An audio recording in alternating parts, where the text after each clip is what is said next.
What's going on, everybody? Dottz Gaming here, and today I'm going to be resurrecting an old series of mine, and that is going to be my Q&A series, and I'm going to start doing this monthly. But I have to give credit for the resurrection of the series to one of my patrons, Aidda.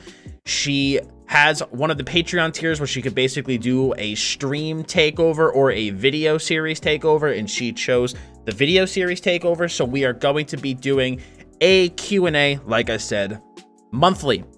Now, the questions that I'm going to be covering in this are a list of questions that she came up with from either her own experiences or talking with others, and I'm going to be answering these with just some, ESO walking in the background, and, just answer the questions, and hopefully that others who have these questions will learn from them.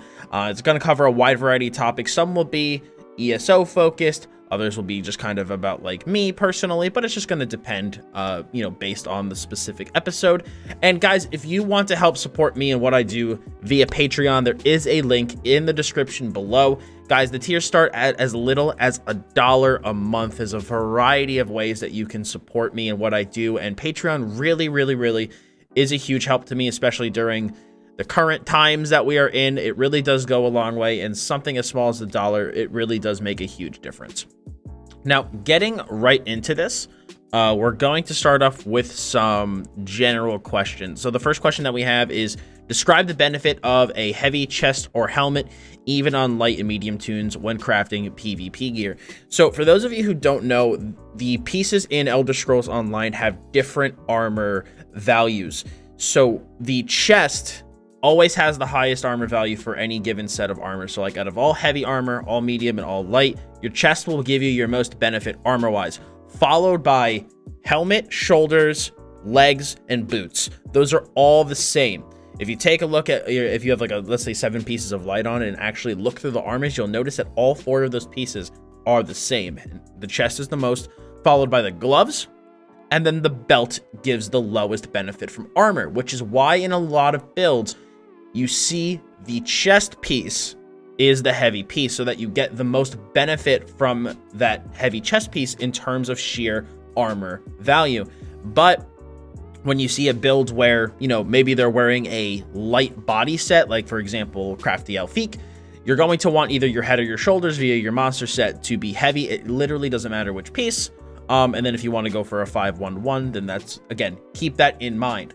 Let's say you're a tank and you want to wear the 5-1-1, 5 heavy, 1 medium, 1 light. Optimally, if you could pull it off, you would like your belt to be light because you're going to be losing out on the least amount of armor, and then your gloves to be medium. Why is it so hard to level skills, weapon skills, armor skills, and Undaunted at higher XP levels? Do we get XP at the end of quests? And how long does it take to max out a new weapon? So in terms of how hard it is to level skills, I actually don't know why the skills that are like listed at the top of your ability lists like level, if you like look at a mob too hard, but then the ones at the bottom take forever to level. I actually don't know if there's a specific reason behind it. I don't know, maybe it just has to do with like because normally as you level a skill line, you unlock the skills from the top all the way to the bottom, followed by the ultimate. So I don't know, maybe the logic is, well, this skill took a while to unlock, so it's going to take a while to level up. I don't know if there's a specific other reason behind it besides that, but that's kind of what I think about that. In terms of XP at the end of quests, you do get obviously a boost to XP at the end of finishing a quest, and that's why I recommend to newer players, right? If you're leveling up your character, right, and you want to level up a certain skill line, what I recommend that you do is at the end of a quest line, stick skills on your bar that either coordinate to the skill line you want to level up or abilities you want to level up, and then turn in that quest. Because what happens is the skills on your active bar, when you gain experience, are the ones that level, and those according skill lines are the ones that level as well. So that is something to keep in mind. And how long it takes to max a new weapon depends on how you go about grinding up that new weapon, whether it be through grinding or just like questing or something. It's gonna depend based off of what you specifically choose to do. Can you give a short rundown of each role stats? So tank, magicka, stamina in terms of health and resources and recovery. So at least for tank, your goal for tank in general rule of thumb is you want at least 35k health, and then the amount of stamina or magicka you're gonna kind of want depends a little bit on your build. Obviously, you want to have, I think, as high of resource pools as you can physically get, but you're going to want to make sure that your stamina is always higher than your magicka on a tank. And the reason you want to do that is because when you're in a dungeon, healers use normally one of two skills that help give you resource back, either the orbs from the Undaunted skill line or shards from the Templar skill line. And those will restore resources of your highest stat pool. And as a tank, you use stamina to block and basically keep yourself alive. So if your magicka pool is higher and you pop that orb, you're going to be restoring your magicka. And if you're at low stam and need that stamina block, that's going to be bad for you. So, and the reason you want 35k health, that just tends to be the floor for like, okay, if I get hit by something, I won't get just totally one shot. It's just a really healthy resource pool so that if you do choose, not if you choose to, but if you accidentally make a mistake, you won't get overly punished for it. In terms of magicka and stamina DPS, I mean, the amount of your like magic and stamina pools themselves kind of, again, will vary based off your build. And in terms of your health pool, though, you want at least 17k HP for most content. Again, the reason is very similar to why a tank would want 35k HP. So in case you make a mistake, you just don't get one shot by certain mechanics. It's just a nice, healthy resource pool to sit at. Because then if a tank, let's say in a trial, is wearing Ebon, for those of you who don't know, Ebon increases the amount of health of your party. So it will bring you up from that 17k HP to like mid 18k. So it's just a very healthy health pool to have. Which is why generally if you see people, if they like make builds or something and their health is only at like 14k or 15k, that means that they're just running like a parse build and that it generally isn't a practical build that you'll see used in a real life situation. And I also see, Aidda, you asked in terms of recovery. Recovery is going to vary from person to person. More experienced players are going to need less recovery than newer players. But that's one of the things that I always tell people when they first start playing is don't be afraid to play with higher recovery at first while you get used to the game. You know, yeah, your DPS will be a little bit lower, but a DPS with no resources doesn't deal any damage. So it's better to practice early on, I think, with a little bit higher recovery than maybe, let's say, I would play with, you know, and then get used to it and lower the recovery over time than to just like try to start with what I have and be like, well, I just can't sustain. You know, it's a natural learning progression and you shouldn't be afraid to go through that. On your website, there are there's a gear list for beginners. What is the difference in DPS between the beginner setups and final setups? Would you recommend people start with the beginner setups and see how they like the build? And if they have issues, fix that with the final. So I don't generally, like at least when I do it, I don't generally parse the beginner setups. What I recommend when I do the beginner setups is I find gear sets that I know to be very effective, but easy to acquire and I know will work well together in combination. And basically what those beginner setups are listed for, especially like I have the separate best beginner gear sets for endgame guide, it's to give players the second they hit CP 160 a solid gear loadout, a solid gear setup that they could just put on their character incredibly quickly. Like they could either buy some pieces for cheap off of the guild traders, maybe get a guildie, or maybe they're able to craft some themselves to craft, you know, some of the other pieces. And all you have to do at that point is get your monster helmet and shoulders, and bam, you have a gear build for your character. You know, like the second you hit CP 160, you have 2 5-piece bonuses and a monster helmet setup. You know, you're good to go. And from that point, you can use those builds, those build like that gear setup to farm your goal gear, the gear that you're aiming for, the gear that you want to achieve. So that's generally why in a lot of my builds for PvE, I will put, like I said, that beginner setup, or for the ones that maybe don't have it, I made that separate. And if you want to go check it out on my website, guys, it's called the best beginner gear sets for endgame. I even have a YouTube video on it. So I definitely recommend checking that out. Economy question. I am farming a Plague Doctor public dungeons. The staff I need is like 2k for green, but 100k for gold. If I bought the green, how much money would it actually be to upgrade to gold? So this is something that I didn't realize that people didn't know about. When you are trying to buy gear, like if I recommend overland gear to you for a certain build or a certain setup, right? Don't buy the gear at purple or even gold if you can find a staff that's like green or blue quality that has the trait you need. It is significantly cheaper to buy the lower quality gear and improve it yourself than to buy the already improved gear. Like, it is insanely cheaper. Like, for example, I think obviously in terms of how much money you're going to save, that's going to vary based off current market price. But let's say you're talking about Plague Doctor staff, right? If a thing of rosin costs, let's say 2,500 gold, okay, and you need 8 to improve your staff, that is 20,000 gold to improve your staff to gold quality. Generally, you're going to have plenty of blue and purple mats from just deconstructing things if you've been doing that through your leveling process. But even if you do need to buy that off guild traders, it is incredibly cheap. But you said your green staff is 2k and a gold staff is 100k. Well, if you bought that green staff for 2k and improved it yourself, you're looking at like maybe 22,000 gold to actually get yourself a gold quality staff, as opposed to if you try to straight up buy the 100,000 gold staff. So you're saving what, 78,000 gold?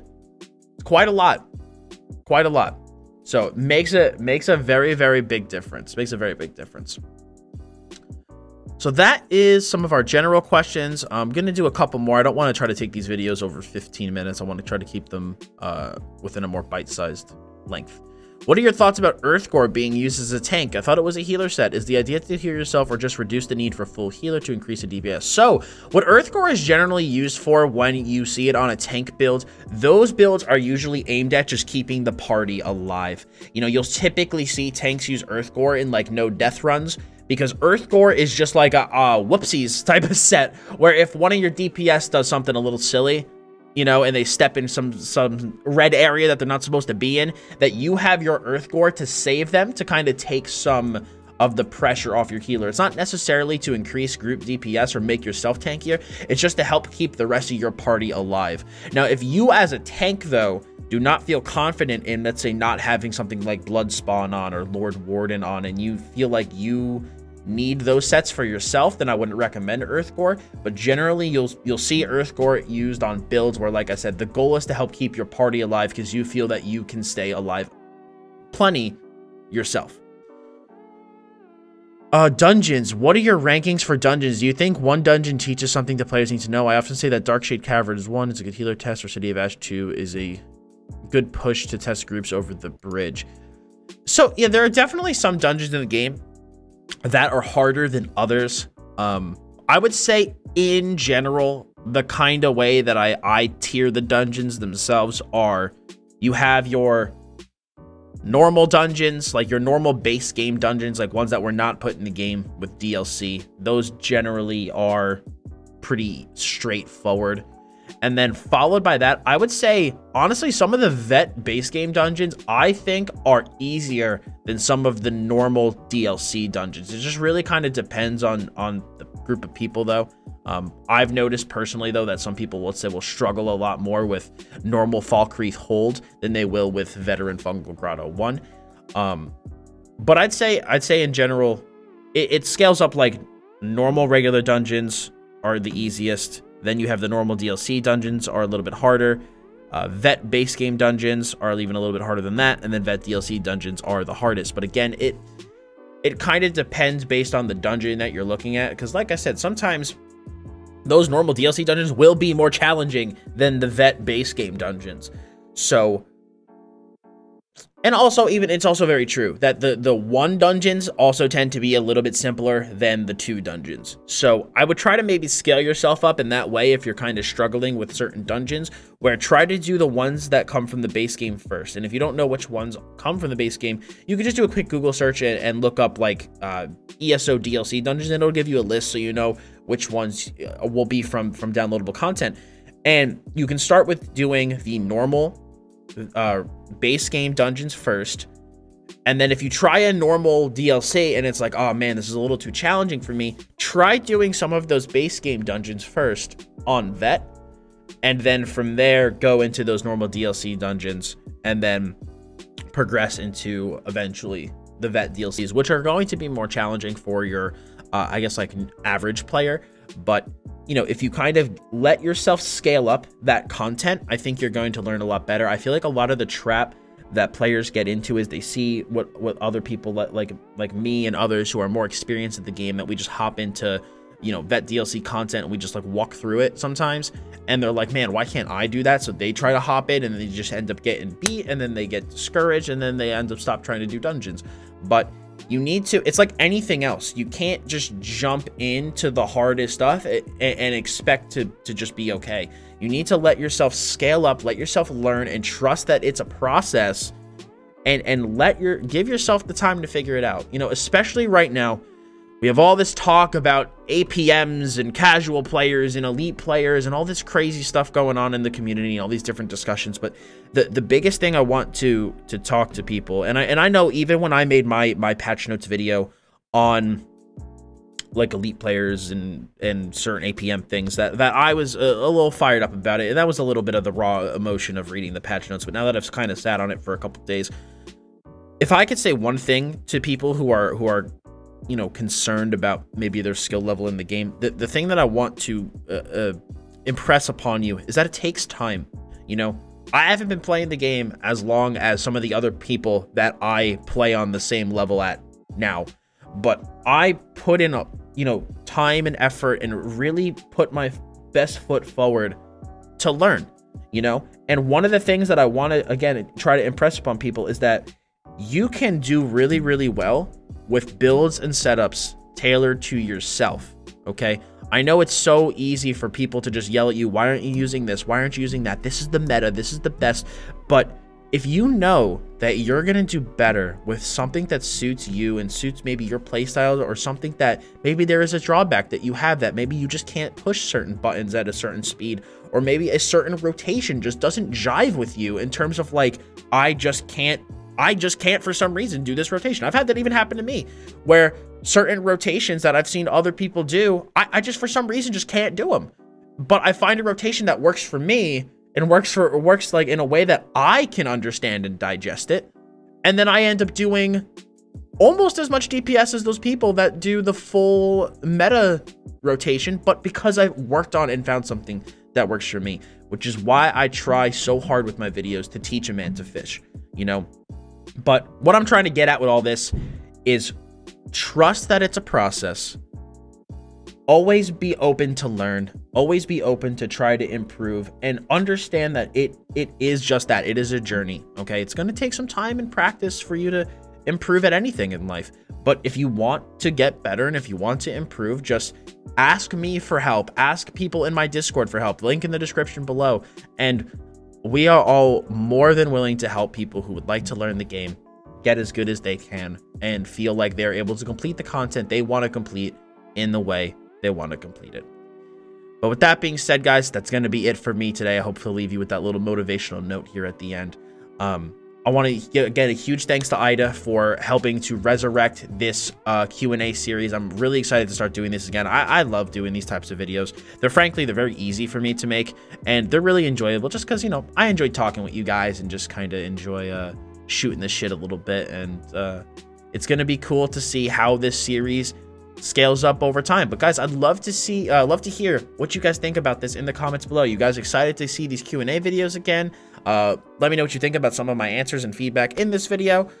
But otherwise, yes, subscribe to keep up with the series. And that's all I got today, guys. I really appreciate you stopping by. Thank you very much. Have a wonderful rest of your day or evening, depending on what time you're watching this video. And I'll talk to you all very soon.